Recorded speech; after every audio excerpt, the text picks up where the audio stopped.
Welcome to Rise of the Ronin Mad Man first impression or early review, however you wanna call it.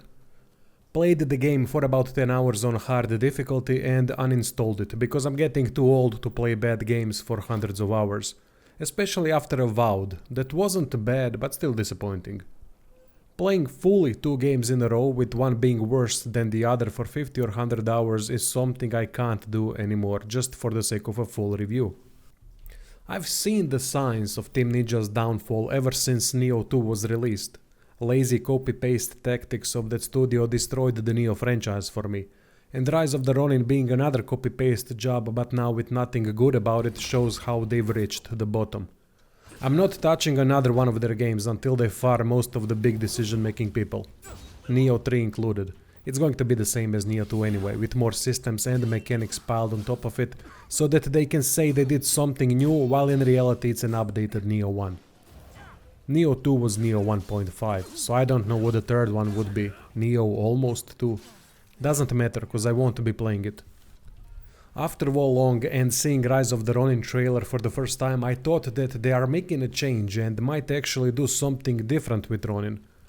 Was intrigued to see what kind of a game they could create moving away from mission-based games. Well, they showed me what they can do with Ronin. They can shove it where the sun doesn't shine. What a fucking disaster of a game. Not even gonna mention here bad optimization for PC or god-awful graphics.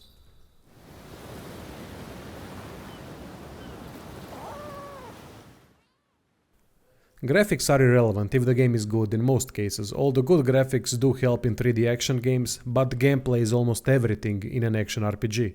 But when the game sucks on all fronts, then even bad graphics start to have an effect. It's a very outdated engine at this point too that still works wonders for combat, but sucks at everything else. Same as I'm not gonna waste time talking about story and writing, because it's terrible. Nothing strange, as Team Ninja couldn't write a haiku, let alone a meaningful story with great characters and engaging dialogue.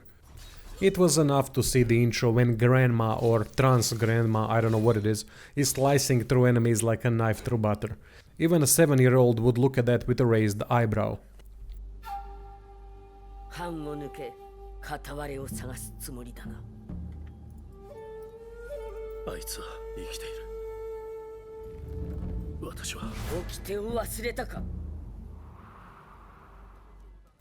New thing is the open world. It's one of those worst possible open worlds that a studio can create, Ubisoft style. Going around petting cats and discovering pointless landmarks.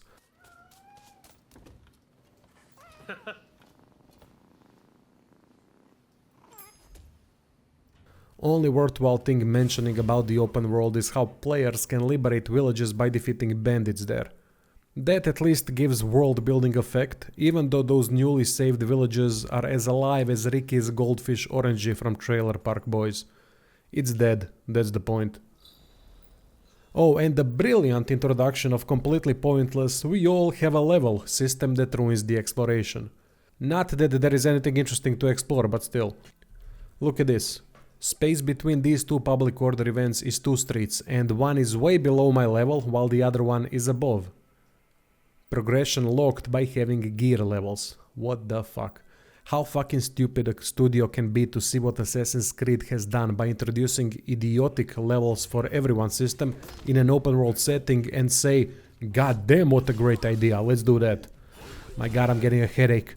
These studios, man, no goddamn integrity, no pride, no drive to create something great, just copy paste after copy fucking paste.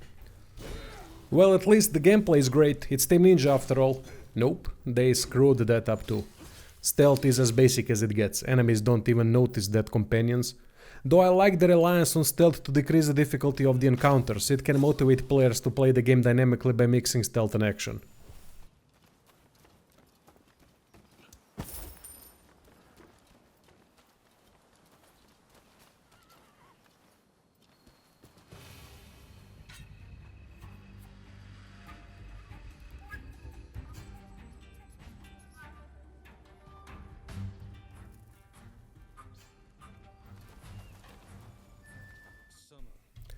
There's also Speechcraft. Team Ninja going Dungeons and Dragons. Laughing my ass off just thinking about it. But then I remembered, I've played it, and experienced that horror of having a speechcraft in a game made by a studio that can't coherently put two sentences together to make something engaging. Only good thing I can say about speechcraft is that speechcraft effectiveness is good to make encounters easier by making an enemy or two leave or to avoid a nasty fight. Other than that, it's another failure of a system done in such a basic way that it seems more piled on top of the game forcefully than if it was actually built from scratch to support the speechcraft. But that's the Team Ninja way. Copy-paste their games and pile the system on top of system on top of system. Doesn't matter if it's any good, but there's a system for every little thing. And now we get into combat. Finally, they fucked themselves over in that department as well. The greatest combat studio ever, probably, has fallen to mediocrity when it comes to combat. To be fair, their mediocrity is still something most other studios can only dream of when it comes to combat, but the fact is that Ronin has the worst combat out of any Team Ninja game that I've played, and I'll explain why. First, when Ronin was introducing combat, I was pleasantly surprised. It was very challenging. At the time I couldn't figure out why. And there was an interesting focus on forward and backward movement to create space with mixing attack and defense methodically. Alright, plays more and more like the dojo missions in Nioh that I adored because it could showcase the true potential of the Nioh's combat system. Ronin also uses a lot of the Nioh moves, which of course is another copy-paste thing the studio frequently does, and stances. This time they are not light, medium and high, but they have their own names. There's more than 3 combat styles for each weapon and we can always have 3 ready. Cool thing to be able to customize the playstyles for each weapon through combat styles. Very nice addition. But they had to fuck it up by making stances better or worse against enemies with different combat styles and weapons. Basically, they have reduced the combat styles to a number thing instead of a playstyle thing. So it doesn't matter how good you are with a certain combat style, it's always going to be less effective against a particular enemy by decreasing the damage done. Instead, what they should have done is let the player see how each style performs against all the styles and weapons, and then choose the best ones for themselves based on the moves available against each weapon and style. But they reduced such an interesting mechanic as combat styles to a set of arbitrary numbers.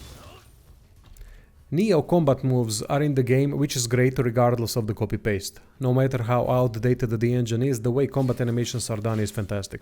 I also love blood and gore in Team Ninja games.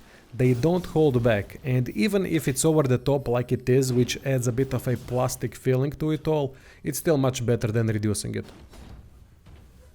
So what's the problem with combat? Focus on counter sparks, which is a counter attack, something like counter burst from Nioh 2. Enemies have a lot of tracking in their attacks sometimes, but sometimes they do not. When they do not, combat starts to look more realistic due to utilization of lateral and backwards forwards movement. But then suddenly enemies start to track to an insane degree with some of the other attacks. It doesn't make sense as there is too much discrepancy between heavy tracking and light tracking attacks.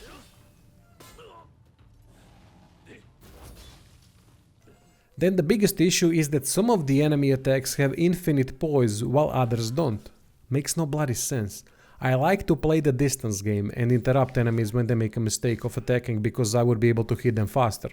Then sometimes enemies get struck and go through the attack, leaving me utterly defenseless due to no attack cancel.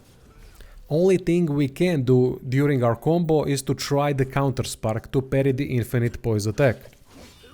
It's a really difficult mechanic that works terribly in a fast-paced game like this, with lots of infinite poise attacks, heavy tracking attacks, instant attack animations with broken distance covering, and ridiculous damage done by same level enemies.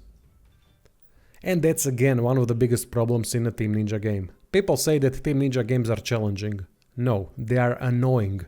There's a difference. They intentionally include stupid damage done by the enemies in order to make the combat appear more challenging. And in this case, add on top of that counter spark mechanic that makes it even more dying prone. Combat is challenging on its own with the counter spark system, but with added 50 to 70% health gone from one hit, it's just annoying. Very cheap difficulty design that Team Ninja is known for. They actively manage to hurt their own usually incredible combat systems by applying cheap difficulty. Usually enemy design is much better in Team Ninja games. Here enemies are all over the place, breaking every consistency that they might have. They start attacking normally with good animations complemented with solid movements, and then suddenly start to cover large distances with instant attacks. They get staggered when hit, but then suddenly have infinite poise and go through your attacks, leaving you almost defenseless unless lottery counter spark attempt succeeds.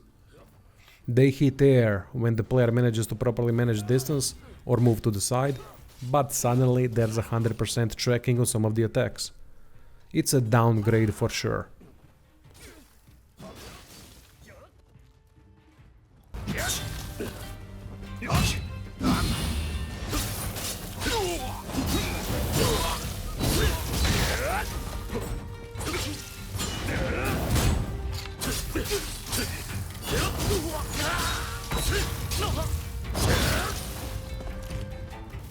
Character leveling progression is another copy-paste job when it comes to equipment. Upgrading equipment is the most important thing to be able to progress, which is of course a necessary grindy mechanic because they couldn't let the game have no levels.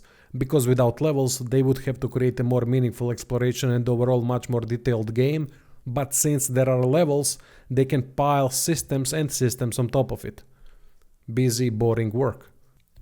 It's another grindy system that is the same as in Neo, where there's a bunch of random special effects on gear, most being useless altogether. Then there is a modified attribute system that doesn't look that bad at all at first, but then upon reading the actual bonuses, it's easy to see how weak it is. Meaningful passive upgrades like 0.2% increased key damage, or increasing the loot in every way, shape or form. Loot system sucks too because of all the goddamn randomness, but that's what Team Ninja does. They are incapable of creating anything even remotely more meaningful than the worst possible system for any game to have, which is an RNG based bloated loot system. What else is there to say really? I'm done with Team Ninja. They have showcased exactly what I thought they would. Their inability to do anything good after Neo 1. Yes, Neo 2 was better, but it was a copy-paste job. Wolong, another copy-paste as well with a couple cool new systems.